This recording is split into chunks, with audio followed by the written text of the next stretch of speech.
बहुत स्वागत है आपके अपने चैनल में जिसका नाम है ऑल इंडिया आंगनबाड़ी खबर चैनल। सभी बहनों भाइयों, देखिए बहुत ही महत्वपूर्ण सूचना आई थी, इसी कारण से मैं आपको लाइव में ये सूचना नहीं दे पाया। इसी वजह से आपको जो है ये सूचना दी जा रही है।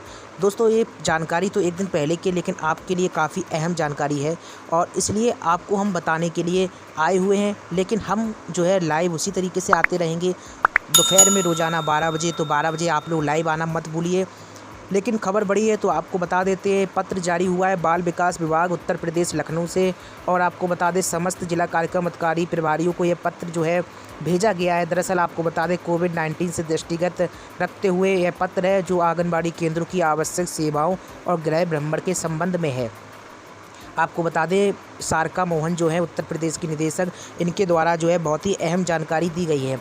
दरअसल आपको बता दें कि जो पत्र में बताया गया है कि 30 अप्रैल 2021 के द्वारा आंगनबाड़ी केंद्रों को कोविड-19 को दृष्टिगत रखते हुए 20 मई तक बंद रखने का जो है कोविड-19 प्रोटोकॉल का पालन करते हुए लाभार्थियों को जो है टेक होम राशन का डोर टू डोर सुरक्षित तरीके से वितरण कराए जाने के निर्देश दिए गए थे। यानी कि आज आपको मालूम है कि 20 तारीख है, यानी कि आज तक जो है आंगनबाड़ी बहनें कोविड-19 को ध्यान में रखते हुए राशन का वितरण कर रही थी। भारत सरकार ने अपनी पत्र संख्या के अनुसार 26 अप्रैल के माध्यम से अनुपूरक पुष्टाहार की निरंतरता के साथ साथ छोटे बच्चे, सैम, मैम तथा गर्भवती और धात्री महिलाओं पर विशेष बल दिया गया, क्योंकि आपदा के समय इनके प्रभावित होने की संभावना अधिक होती है। भारत सरकार ने साफ सफाई और स्वच्छता से जुड़े संदेशों का व्यापक प्रचार प्रसार करने पर भी बल दिया। उत्तर प्रदेश की निदेशक सारिका मोहन ने आगे बताया है कि आंगनबाड़ी केंद्रों के लाभार्थी जैसे कि अति कुपोषित बच्चे वैल्यूनरेबल श्रेणी में आते हैं, क्योंकि इनमें बीमारी की संभावनाएं अधिक होती है। इसी प्रकार से पहले त्रैमास की गर्भवती महिलाएं, धात्री महिलाएं, 0 से 2 वर्ष तक के बच्चों को भी देखभाल की आवश्यकता होती है। इन लाभार्थियों के घर आंगनबाड़ी कार्यकर्तियों द्वारा गृह भ्रमण कर यथोचित परामर्श सेवाएं दिया जाना आवश्यक है। यानी कि महत्वपूर्ण जानकारी यही आई है कि जो आंगनबाड़ी बहनें गृह भ्रमण करेंगी और उक्त के क्रम में कोविड-19 जो है का पालन करना पड़ेगा, जैसे सोशल डिस्टेंसिंग वगैरह है, मास्क का प्रयोग है करना होगा। आंगनबाड़ी कार्यकर्तियों द्वारा गृह भ्रमण करते हुए यथोचित परामर्श सेवाएं दी जाएंगी, जिसके लिए आपको बता दें विस्तृत दिशा निर्देश हैं। अभी हम दिशा निर्देश भी आपको बताने वाले हैं। विभाग द्वारा दी जाने वाली सेवाएं जैसे कि अनुपूरक पुष्टाहार का डोर टू डोर वितरण करने का उत्तरदायित्व आंगनबाड़ी कार्यकर्तियों का होगा। अब यहाँ पर दोस्तों मैं नीचे आपको दिखा देता हूँ गृह भ्रमण के मुख्य लाभार्थी वर्ग व आंगनबाड़ी के माध्यम से दी जाने वाली सेवाएं। इसके बारे में भी ये पत्र आया है और भी अहम चीज़ जो है नीचे लिखी हुई है पत्र में। काफ़ी बड़ा पत्र है, अगर मैं आपको बताना है पूरा बैठूंगा तो बहुत बड़ा पत्र, बहुत बड़ी जानकारी तो है इसमें दी गई, लेकिन अहम जानकारी जो है वो हम आपको बताने का काम करेंगे। तो चलिए यहाँ पर हम देख लेते। देखिए, कोविड संबंधी आवश्यक संदेश हैं, वो सभी आपको मालूम है। रटे रटाए संदेश की दूरी बना के रखना होगा और किसी को छूना नहीं होगा, मास्क पहनना होगा, पौष्टिक भोजन के महत्व के बारे में बताना होगा। आपको बता दें, गृह भ्रमण के दौरान आंगनबाड़ी कार्यकर्तियों द्वारा दी जाने वाली सेवाएं जैसे कि अनुपूरक पोषाहार, परामर्श सेवा, वृद्धि निगरानी, आयरन गोलियों का वितरण, संदर्भन। लाभार्थी जिनके यहाँ प्राथमिकता के आधार पर गृह भ्रमण किया जाना है वो समझ लीजिए आप लोग, नवजात शिशु, अति कुपोषित बच्चे, सैम और मैम बच्चे, बीमार बच्चे, पहले त्रैमास की गर्भवती महिलाएं, धात्री महिलाएं और ऐसे बच्चे जो वर्तमान माह में 6 माह पूर्ण कर लिया हो अथवा 6 से 8 माह के हों। तो ये बहनों सभी लोग समझ लीजिए और शेयर कर दीजिए सभी बहनों तक।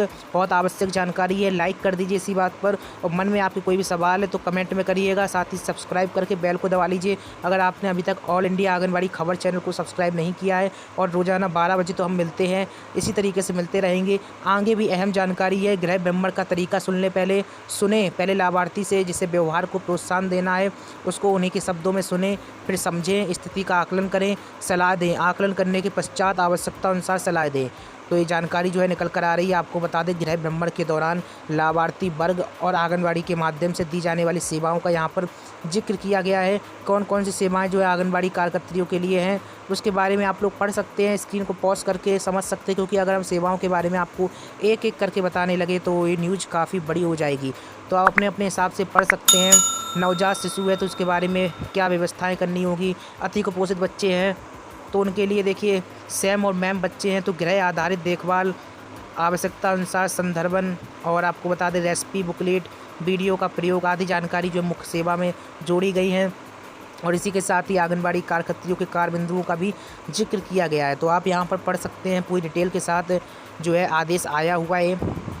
अब यहाँ पर देखिए एक ऑप्शन तीसरे नंबर पर आप देख सकते हैं बीमार बच्चे, इनकी देखभाल कैसे की जाए और आपको बता दें कैसे इनको पौष्टिक भोजन बनाया जाए, इसके बारे में जो है आंगनबाड़ी कार्यकर्त्री जो है गृह भ्रमण के दौरान जानकारी देंगी। साफ़ सफाई का विशेष ध्यान रखें, थोड़ा थोड़ा किंतु बार बार आहार दें और स्वास्थ्यकर्मी या डॉक्टर को दिखाएं, इसके बारे में भी आंगनबाड़ी कर्मी जानकारी देंगी।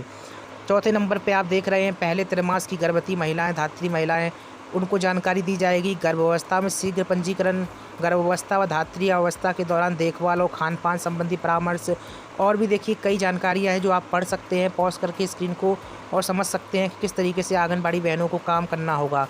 मतलब 5500 की नौकरी में काम इतने सारे सौंप दिए, एक आंगनबाड़ी बहन कितना काम करेगी, सवाल सरकार को सोचना चाहिए। कार्य करा रहे हैं अच्छी बात है, पर परंतु पैसों के बारे में भी सरकार को सोचना चाहिए। मानदेय अच्छा खासा देना चाहिए, परंतु पैसे के बारे में सरकार से जिक्र ना करो। देखिए आगे आपको बता दें बच्चे जो 6 माह पूर्ण कर लिए उनके बारे में भी ये जानकारी है। ये सब बहनों में आपको बता रहे हैं जब गृह भ्रमण के दौरान आपको क्या काम करने होंगे, सरकार द्वारा जो गाइडलाइन जारी हुई उसके अनुसार आपको क्या व्यवस्थाएं करनी होगी, क्या क्या देखना है, सब कुछ इस पत्र में लिखा है। वो सब हम कर रहे हैं ताकि आप सभी बहनों तक महत्वपूर्ण जानकारी पहुंच सके। बच्चे जिन्हें वर्तमान माह में 6 माह पूरे कर लिए उनके लिए खाने पीने की व्यवस्था क्या होगी, इसके बारे में भी अहम जानकारी दी गई है, आप पढ़ सकते हैं। इसी के साथ ही आपको बता दें किसी भी दशा में कार्यकर्त्री द्वारा किसी भी लाभार्थी को कोई मेडिसिन नहीं दी जाएगी। तो यहाँ पर एक अंतिम लाइन लिखी हुई है, बीमारी आदि की दशा में स्वास्थ्य विभाग को संदर्भित करेंगी और लाभार्थियों एवं उनके परिवारों को कोविड-19 प्रोटोकॉल के बारे में जागरूक करेंगी। तो यहाँ पर अहम बात जो है बहनों समझ लीजिए, किसी प्रकार की मेडिसिन आपको देनी नहीं है। अब आपके मन में सवाल आ रहा होगा कि कोरोना आइसोलेट मरीज हैं उनको तो आप सभी मेडिसिन किट दे रहे हैं, तो वो शासन द्वारा ही निर्देशित है कि आप मेडिसिन किट दें, अन्यथा की स्थिति में किसी प्रकार की दवाई आपको नहीं देनी है।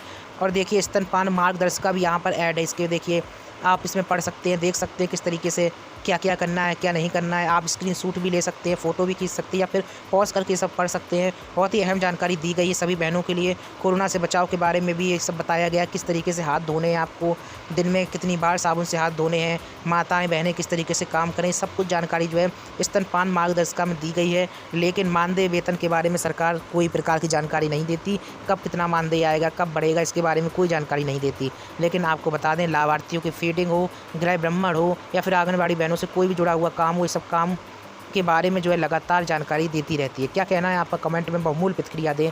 हम आपसे फिर मिलेंगे कल 12 बजे लाइव में, तो बने रहिएगा हमारे साथ। नमस्कार।